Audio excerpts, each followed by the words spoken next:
Bonjour et bienvenue sur Mon Financier. Nous sommes le mardi 30 septembre. Voilà, la grève d'Air France, on l'a dit, est terminée. Alors Air France non seulement a payé 300 millions avec cette grève, mais doit se taper aussi des pages de pub dans tous les journaux. Bienvenue de nouveau sur nos lignes. Air France explique qu'on est les bienvenus aujourd'hui après avoir été boudé pendant 15 jours.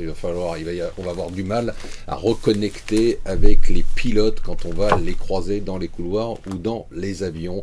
Alors pas mal de nouvelles aujourd'hui, une nouvelle fondamentale qui ne fait pas la une des journaux, sauf les journaux américains et anglo-saxons, c'est que les États-Unis sont devenus la première puissance exportatrice de pétrole ce mois-ci devant l'Arabie Saoudite. Ça c'est fondamental parce que ça permet de comprendre tout ce qui se passe au Moyen-Orient. Les États-Unis se foutent du Moyen-Orient parce que les États-Unis n'ont plus besoin de pétrole.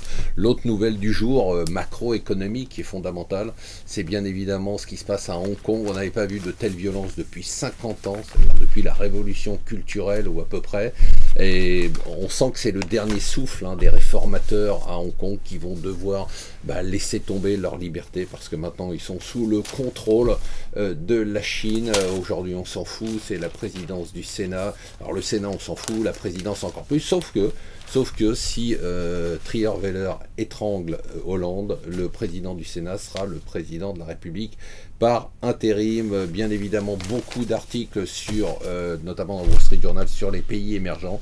Les pays émergents qui se prennent une belle claque. Hier, le Brésil a perdu près de 5%, le Real s'est écroulé. Alors, bien évidemment, il y a la situation politique, mais il y a aussi le fait que la croissance économique a été revue à la baisse. On attend 0,7% seulement en 2014, vous imaginez.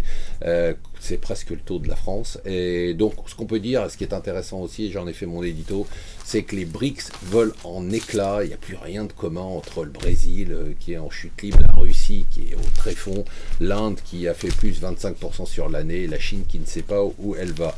Alors aujourd'hui, si vous avez besoin de médicaments, il va falloir vous en passer parce que les pharmacies sont en grève.